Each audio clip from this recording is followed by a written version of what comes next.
Students, this video is for standard 10 subject Hindi, that is composite. 50 mark वाली हिंदी जो है ये वो है जिनको संस्कृत होता है उसके साथ। इसमें थर्ड लेसन है सफर का साथी और सिरदर्द। ये लेसन राम नारायण उपाध्याय जी ने लिखा हुआ है। ये हास्य व्यंग निबंध है। हास्य व्यंग निबंध का मतलब आप समझते हैं, जैसे पहले भी हमने अलग अलग स्टैंडर्ड्स में पढ़े होंगे। हास्य व्यंग मतलब एक मजाकिया तरीके से हम कैसे लाइफ की जो रियलिस्टिक स्टोरी होती है वो हम कैसे बताते हैं। कई ऐसी चीजें होती हैं जिसके जो हमको अच्छी नहीं लगती या हम चिढ़े हुए होते हैं उन चीजों पर हम उसको उतनी अच्छी तरह एक्सप्रेस नहीं कर पाते। मतलब यहाँ पे आप लेसन के नाम में ही देख सकते हैं कि नाम है सफर का साथी। मतलब एक ऐसा इंसान जो हमारा साथी है, हमारा दोस्त है, लेकिन वो कैसा है हमारे लिए, सिरदर्द की तरह है। यानी एंटागोनिस्टिक थिंग्स को एक साथ में बताया गया है यहाँ पे। ये बहुत ही अच्छा लेसन है, राम नारायण उपाध्याय जी ने लिखा हुआ है। इसको हम पढ़ना शुरू करते हैं। इस लेसन में एक्चुअली जो है अनावश्यक जो हम अगर रेल यात्रा कर रहे हैं, हम ट्रेन में अगर किसी के साथ जा रहे हैं या अकेले जा रहे हैं, सबसे अच्छा हमें तब महसूस होता है जब हम अकेले जाते हैं, क्योंकि हमें किसी का टोकना नहीं होता उस समय और हम बहुत ही खुश होते हैं अकेले रेल यात्रा करने में। लेकिन ऐसे समय में जो जबरदस्ती अखबार पढ़ने के लिए हमसे मांगने लगते हैं, अनावश्यक बिना मतलब के हमसे बातें करते हैं, बिना मांगे सलाह देते रहते हैं, ये उन्हीं लोगों के बारे में हम लोगों को बताया गया है इस लेसन में। तो मुझे अकेले यात्रा करने में आनंद आता है। इससे चलती रेल में से पैरों के नीचे से निकल जाने वाली नदी में कल्पना में डुबकी लगाने, जो पास लगते हैं उन पेड़ों के, उन वृक्षों के निरंतर पीछे छूटते चले जाने, और जो दूर हैं उन भागते वृक्षों का साथ निभाने में बड़ा मजा आता है। तो यहाँ पे लेखक कह रहे हैं कि इन्हें अकेले ही यात्रा करना ज्यादा पसंद है। और क्यों पसंद है, इसके छोटे छोटे कारण भी उन्होंने दिए हैं। क्योंकि रेल जब चलती रहती है ऐसे समय में ऐसा लगता है हमारे नीचे जो नदी है, कई बार नदी के ऊपर हम पुल से गुजरते हैं, और उस समय जब हम गुजरते हैं तो हम अपने ख्यालों में, अपनी कल्पनाओं में खोए हुए रहते हैं। कभी कभी जब हम ट्रेन में बैठे हैं, रेल में बैठे हैं, तो हमें ऐसा नहीं लगता कि रेल आगे बढ़ रही है, बल्कि ऐसा लगता है जो साथ की चीजें हैं, जैसे खिड़की से बाहर जो पेड़ या घर जो नजर आ रहे हैं, ऐसा लगता है वो सारी चीजें हमसे पीछे छूटती चली जा रही हैं। और हम वहां बैठे बैठे और आने वाली चीजों के बारे में देखते हैं कि वो पेड़, उस समय हम अगर नजर गड़ाए रखें तो हर एक नजारा जो है, हर एक सीन जो है, वो सिर्फ हमको एक क्षण के लिए या एक मोमेंट के लिए नजर आता है। तो ऐसे समय में भी ये साथ निभाने का कोशिश कर रहे हैं लेखक। यात्रा में अगर कोई साथी मिल जाए तो ऐसा लगता है मानो वह मेरी निगाह चुरा रहा हो। कई बार ऐसा लगता है जब हम अकेले जाना आना चाहते हैं रेल में, जैसे कि ये लेखक चाह रहे हैं, इस समय में अगर कोई साथी, जबरदस्ती का साथी एक्चुअली मिल जाए अगर, तो ऐसा लगता है कि नजर चुरा रहा है। मतलब वो नहीं देखना चाहता, हम एक्चुअली नहीं देखना चाहते उसकी। मैं किसकी ओर एकटक निहारता हूँ, किसे देखकर नाक भौं सिकोड़ता हूँ, और कौन मेरे एकांत क्षणों में का अंतरंग साथी है, इन सब बातों पर कोई निगाह रखे मुझे यह कतई पसंद नहीं। जब हम अकेले होते हैं तो हमारी नजरें किसी और दिशा में होती हैं, हम कुछ और होता है जिसे बहुत ध्यान से देखने लगते हैं, या कुछ भी जो हमारे एकांत क्षण है, जो एकांत का मतलब होता है अकेलेपन के जो हमारे साथी हैं, उनके बारे में अगर हम अपना कोई निर्णय, अपना कोई मन में बातें बता रहे हैं या हम कुछ देख रहे हैं खास करके, तो अगर कोई उस पर नजर रखे तो वो लेखक को पसंद नहीं आता। कभी कभी जब रेल की खिड़की से बाहर झांक कर दूर के दृश्य, किसी प्राकृतिक मनोरम दृश्य को देखना चाहता हूँ, जैसे सूर्योदय और सूर्यास्त, तभी मेरी उचित दृष्टि उचट कर किसी वृक्ष की डाली पर पांव टिकाए बच्चों को देखने में जा उलझती है।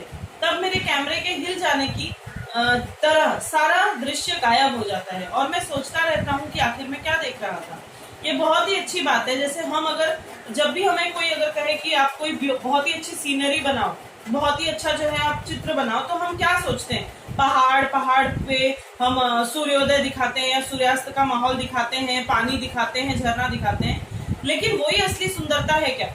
लेखक के अनुसार वो सूर्योदय या सूर्यास्त देखने के लिए ही नजर गड़ाता है, लेकिन अचानक उसकी दृष्टि उचट जाती है, यानी उसका ध्यान जो है वो भंग हो जाता है और किस ओर चला जाता है, जहां पर वृक्ष की डाली पर बच्चे पांव लटकाकर बैठे हुए हैं। वो मासूम चित्र और ज्यादा सुंदर होता है। लेखक के अनुसार देखना कुछ और चाहता है पर उसकी नजर कहीं और चली जाती है, तो ऐसा लगता है जैसे कि कैमरा हिल गया है उसका। वो वास्तव में वो क्या देख रहा था ये वो सोचने लगता है। कभी कभी मेरी दृष्टि नदी किनारे के सौंदर्य को निहारना चाहती है। इसी बीच जैसे आंख में कंकरी गिर जाए, ऐसे रास्ते में पहाड़ी के आ जाने से सारा दृश्य चौपट हो जाता है। जैसे हम बहुत ही आसानी से बैठकर कोई नदी देख रहे हैं, जब हम रेल में बैठे हुए हैं तो हर एक नजारा जैसे मैंने कहा बहुत ही कम समय के लिए आंखों के सामने आता है। तो कभी कभी जैसे वो नदी का किनारा देख रहा है और अचानक आंख में कंकरी गिर जाए। आंख में कंकरी गिर जाना, कई बार देखिए कंकरी का अर्थ होता है छोटा सा कंकड़। हमारी आंखों में अगर कोई, हम कहते हैं ना कि कुछ कचरा चला गया, कुछ धूल चली गई, तो ऐसा लगने लगता है कि जैसे वो निहारना चाहता था उस नदी को, लेकिन अचानक उसकी आंखों में कुछ कंकड़ चला गया, जिसकी वजह से नदी को तो वो देख ही नहीं पाया, बल्कि आगे का दृश्य आ गया, कौन सा, रास्ते में पहाड़ आ गए, तो वो उसे बुरा लगा। कभी कभी मेरा मन उच्चाकाश में, उच्चाकाश जो शब्द है उसमें संधि है, उच्च प्लस आकाश, तो कभी कभी मेरा मन उच्चाकाश में उड़ने वाले पक्षियों के साथ अनंत के ओर छोर नापना चाहता है। मतलब मन, देखो मन तो बहुत ही चंचल होता ही है। आसमान में जो पक्षी उड़ते रहते हैं, जाहिर बात है वो हमसे बहुत कमजोर है, फिर भी जो शक्ति उनके अंदर होती है वो अनंत आसमान को जो है, अनंत आकाश को एक तरफ से दूसरे तरफ तक नाप सकते हैं। ये हमारे अंदर नहीं हो सकता, तो वो लेखक जो है वो वैसा करना चाहता है। इसी बीच रेल किसी गुफा में प्रवेश कर जाती है। मतलब वो देखना तो आसमान चाहता था, खुले पक्षियों को देखना चाहता था, लेकिन उसकी जो दृश्य था उसमें रुकावट क्या आ गई कि रेल जो है वो गुफा में घुस गई। अक्सर जब कोई टनल के अंदर जब ट्रेन चली जाती है तो कैसा लगता है, पूरा अंधकार चारों ओर नजर आता है हमें। तब लाचार मन को भी मन मारकर सुरंग की उस पतली लकीर में से निकलने को बाध्य होना पड़ता है। तब अचानक जो है मन जो आसमान में उड़ रहा था वो मन अचानक से छोटा सा हो गया और पतली सी सुरंग के बीच में उसे एडजस्ट होना पड़ा। वैसे मुझे बस की यात्रा कतई पसंद नहीं, उसमें यह भी जरूरी नहीं कि बगल में बैठने वाला आदमी हमारा मनपसंद ही हो। अनेक बार तो ऐसे व्यक्ति से पाला पड़ जाता है जो रूठी हुई पत्नी की तरह लाख मनाने पर भी सीधे मुंह बात नहीं करता, और अगर उससे प्रश्नों के जरिए छेड़खानी की जाए तो हाँ हूं में जवाब देकर खिड़की से बाहर मुंह लटका लेता है। कई बार वो बस की यात्रा उसे क्यों पसंद नहीं, उसका कारण लेखक ने बताया है कि उसे क्यों पसंद नहीं है, क्योंकि वो अक्सर ऐसा होता है कि बस में जो हमारे बगल में बैठने वाला यात्री होता है वो हमारा मनपसंद नहीं होता। मतलब हम उसे अपना साथी तो नहीं कह सकते, और कई बार ऐसे लोग होते हैं जो जिनका बोलने का मन नहीं होता, हम जबरदस्ती उनसे अगर सवाल करें तो ऐसा लगता है जैसे कि वो मुंह लटकाकर बैठ जाते हैं, सीधे मुंह बात नहीं करते, केवल हाँ मुंह में जवाब दे देते हैं। और ऐसा लगता है जैसे वो कोई किसी की पत्नी यदि हो जो बहुत ही रूठी हुई हो, उसको लाख मनाने पर भी वो सीधे मुंह बात नहीं कर रही, कुछ ऐसा ही स्वभाव उन यात्रियों का होता है। कभी कभी ऐसा भी साथी मिल जाता है जो आप चाहे सुने या न सुने, वह अपनी बात तब तक सुनाता रहेगा जब तक दो में से एक उतर ना जाए। कई बार ऐसे भी लोग होते हैं जिनकी बातें सुनने में हमें जरा भी रुचि नहीं होती, जरा भी इंटरेस्ट नहीं होता, लेकिन फिर भी हमें उनकी बातें सुननी पड़ती है क्योंकि वे लगातार बोलते रहते हैं, और तब तक बोलते रहते हैं जब दो में से एक यात्री तो पक्का उतर जाए, या तो सुनने वाला या बोलने वाला, दोनों में से एक उतर जाए। मुझे सुपरफास्ट ट्रेन के बजाय एक्सप्रेस से यात्रा करना ज्यादा पसंद है। सुपरफास्ट और एक्सप्रेस, ये आपको पता होगी, एक्सप्रेस जो है वो मेल जिसे हम कहते हैं लंबे समय तक जाती है, स्टेशनों पे रुकती है। सुपरफास्ट वो होती है जो कई सारे, जैसे अभी राजधानी एक्सप्रेस की हम बात करते हैं तो वो सुपरफास्ट है, वो कई स्टेशनों पे नहीं रुकती, केवल एक या दो ही गिने स्टेशन होते हैं। तो उसे जो है एक्सप्रेस ट्रेन से रेल से यात्रा करना ज्यादा पसंद होता है। क्यों है कारण, सुपरफास्ट ट्रेन का स्वभाव उस विशिष्ट व्यक्ति की तरह होता है जो रास्ते में मिलने वाले बराबरी वालों की उपेक्षा कर बड़ों से मिलने दौड़ा जाता है। मतलब ये इसमें जो है सुपरफास्ट को एक सिंबलाइज किया, सांकेतिक रूप दिया गया है। कैसे दिया गया है, सुपरफास्ट ट्रेन का स्वभाव उसे कैसा लगता है, कोई ऐसा खास व्यक्ति हो जो किसी बड़े से मिलने के चक्कर में देरी से दौड़ रहा हो तेजी से, और उसको आसपास में हमारे साथ वाले कौन हैं उनकी उपेक्षा करना, यानी उनको नजरअंदाज करना और उनको पीछे छोड़ के आगे निकल जाने की चेष्टा करना होता है। उसे आदमी से अधिक अपनी चाल पर नाश होता है, जबकि एक्सप्रेस एक दोस्त की तरह दूर से स्टेशन देखकर अपनी चाल धीमी कर देती है। यानी वो कैसा होता है, जो सुपरफास्ट वाले होते हैं और एक्सप्रेस वाले वैसे होते हैं कि वे ऐसी, जो सुपरफास्ट होते हैं उन लोगों को अपनी चाल पर बड़ा नाज होता है कि हम बहुत ही तेजी से दुनिया को पीछे छोड़ते हुए आगे बढ़ते जा रहे हैं। लेकिन जब एक्सप्रेस ट्रेन की बात करें तो वो एक ऐसा दोस्त होता है जो दूर से ही, आपका कोई अगर सच्चा दोस्त होगा तो दूर से ही आपको देखते ही हाथ हिलाते हुए वो उसकी गति जो है वो थोड़ी धीमी हो जाएगी। तो एक्सप्रेस जो है वो उसे उसी के समान लगती है। नाज का मतलब देखिए यहाँ पे गर्व बताया गया है। तो एक्सप्रेस ट्रेन जो है वो उसे अपने उस साथी की तरह लगती है जो दूर से ही उसे देखकर रुक जाता है, और जब चलती है तो इस कदर धीरे जैसे कोई एक मित्र से दूसरे से विदा ले रहा हो। ऐसा लगता है जब वो निकलने लगती है तो जैसे हम जब किसी को छोड़ के जाने लगते हैं तो बहुत ही धीरे धीरे हमारी चाल होती है। उस समय हम दूसरों को विदा करने के लिए धीरे धीरे चलते हैं।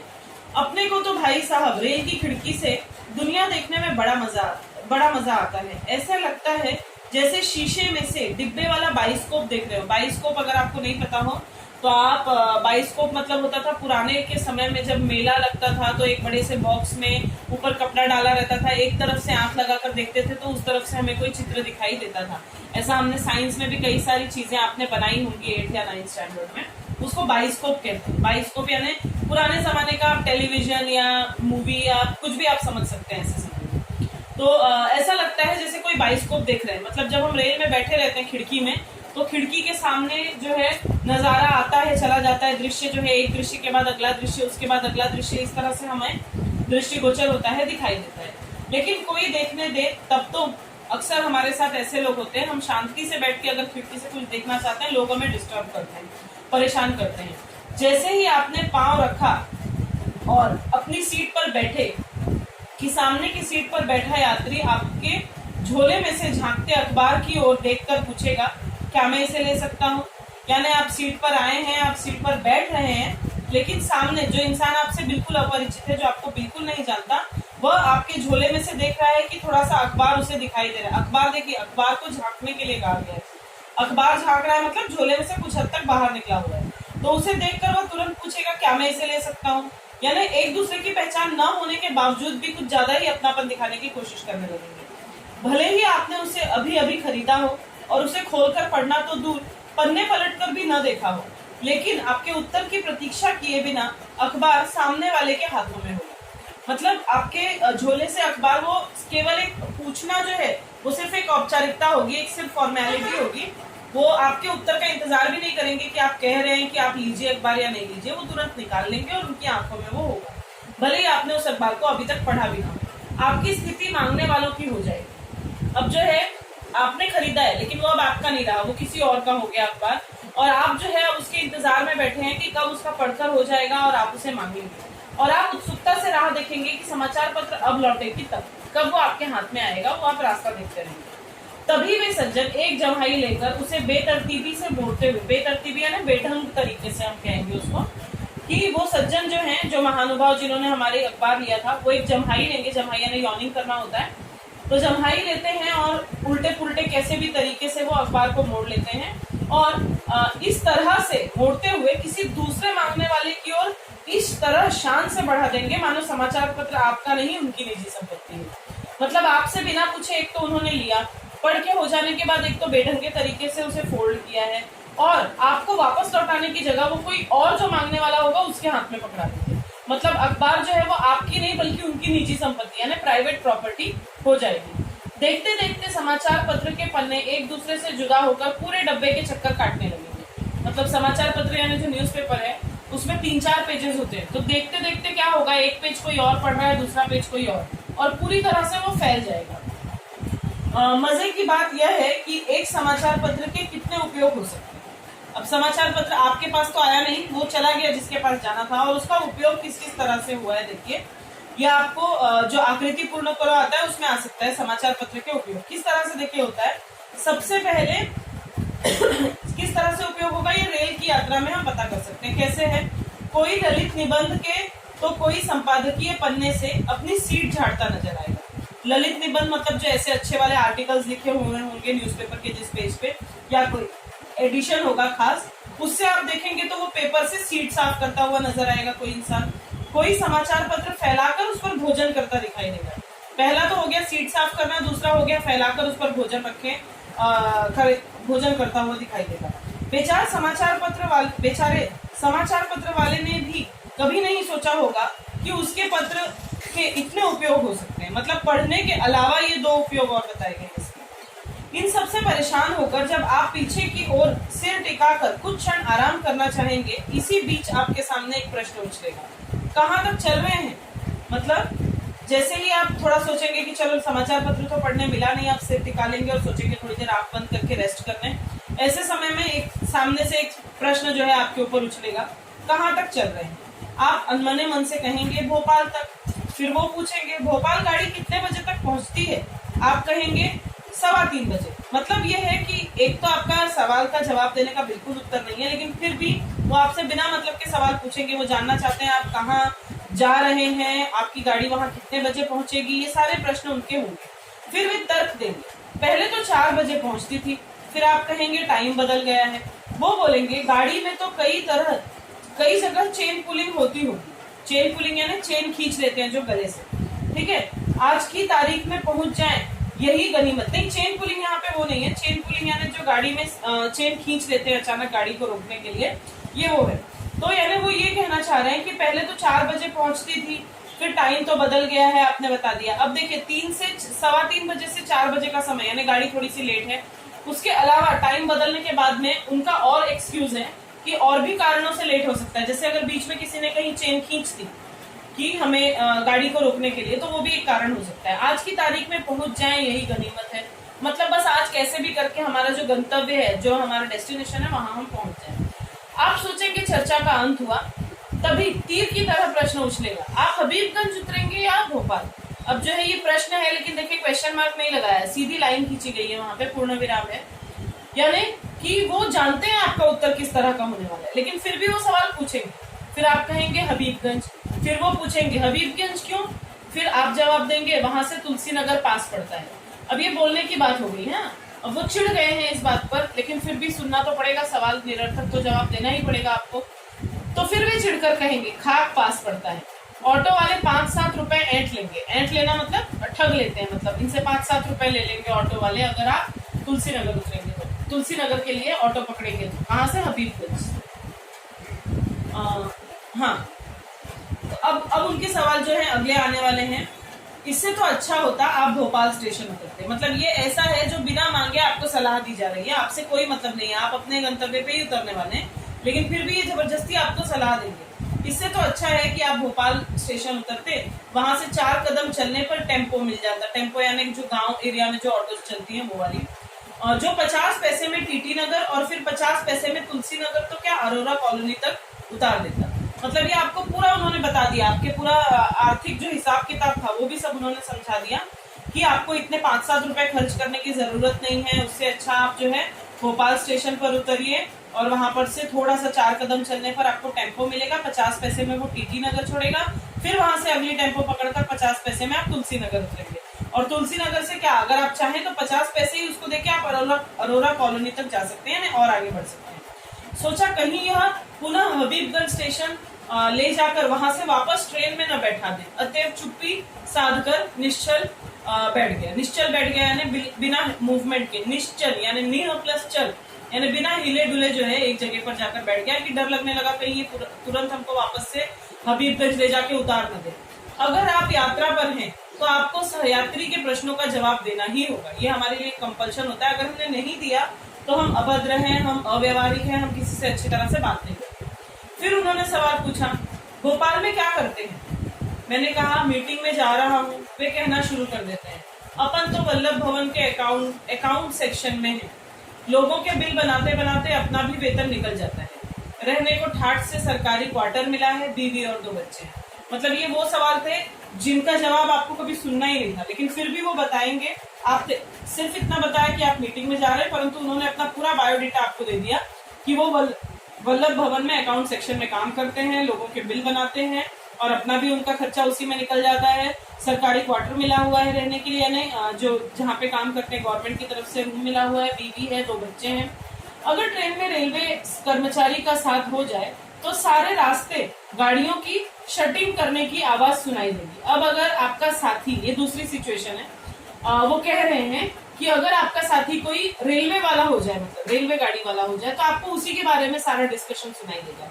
कोई कहेगा 8 अप से जा रहा हूँ, 7 डाउन से लौटना है। अगर आपको अप और डाउन का मतलब मालूम हो, अप होती है जाने वाली ट्रेन और डाउन होती है आने वाली ट्रेन, तो 8 अप से जा रहा हूँ ये ट्रेन का नंबर हो सकता है और 7 डाउन से लौटना है।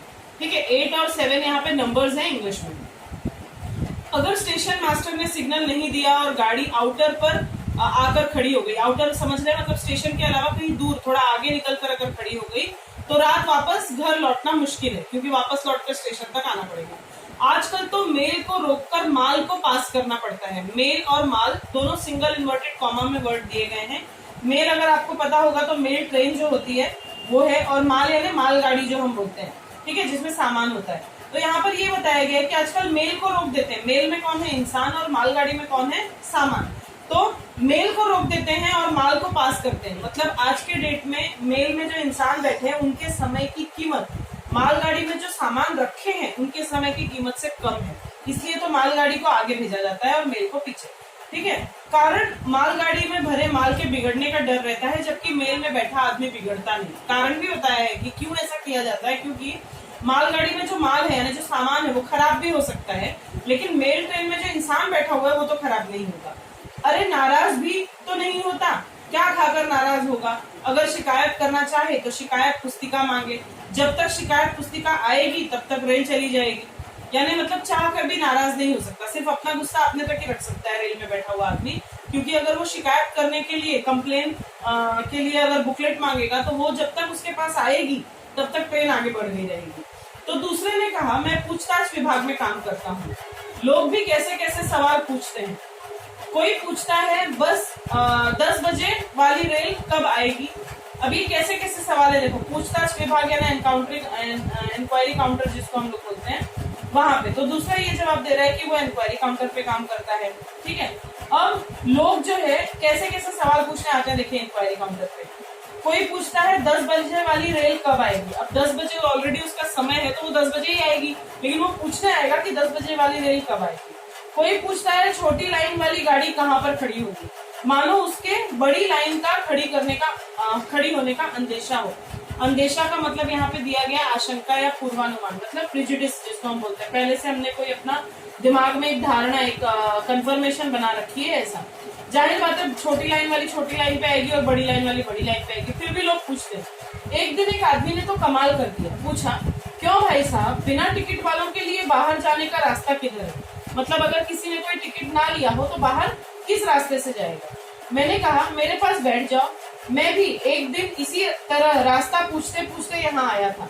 अब लोगों को बाहर जाने का रास्ता बताने का काम कर रहा हूँ। मतलब अभी जो है, पहले वो सिर्फ इतना ही रास्ता पूछते हुए आया था और अब वहां पे वो काम कर रहा है, लोगों को यही बताने के लिए खास वहां बैठा है कि जिसने टिकट नहीं लिए वो बाहर कहाँ से जाएगा, ठीक है। एक बार एक सहयात्री ने पूछा, सहयात्री यानी साथ में यात्रा करने वाला, आपके साथ वाला। तो एक बार एक सहयात्री ने पूछा, क्यों भाई साहब, क्या आप यात्रा पर जाने से पहले आरक्षण करा लेते हैं? आरक्षण अर्थात रिजर्वेशन। जो हम ट्रेन में अगर हमको लंबे समय के लिए कहीं जाना है, लंबी यात्रा के लिए, तो हम पहले से रिजर्वेशन कराते हैं। तो उसी के बारे में सवाल पूछा गया कि क्या आप पहले से आरक्षण करा लेते हैं, मतलब रिजर्वेशन कराते हैं क्या? मैंने कहा, यह तो सहज बात है, आजकल बिना आरक्षण के यात्रा करना सिर दर्द मोल लेना है। सिर दर्द मोल लेना का मतलब जो है यहाँ पे नहीं दिया गया, सिर दर्द मोल लेना है परेशानी का सामना करना। तो जाहिर बात है आजकल तो सभी लोग रिजर्वेशन करा लेते हैं, अदरवाइज बहुत प्रॉब्लम होती है। तो वे बोले, आप भी अजीब आदमी हैं, सिर दर्द तो आरक्षण कराने में है, हफ्तों चक्कर काटते हैं तब कहीं एक सीट मिलती है। सही बात है, आजकल के डेट में अगर आपको रिजर्वेशन करवाना है ट्रेन टिकट का तो बहुत ही लंबा प्रोसीजर है, पैसे भी ज्यादा खर्च होते हैं, बार बार आपको परेशान होना पड़ता है।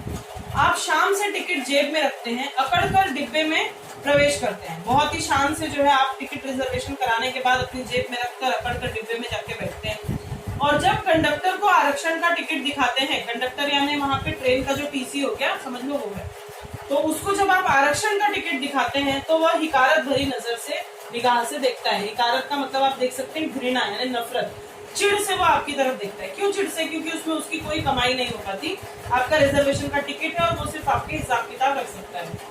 जब टिकट है तो क्या देखना, नहीं होता तो देख लेता, यानी वो टीसी यानी कि जो कंडक्टर है वो भी ये सोचता है कि अगर नहीं होता टिकट तब तो अच्छा था, कुछ पैसे हम लोगों को भी मिल जाते।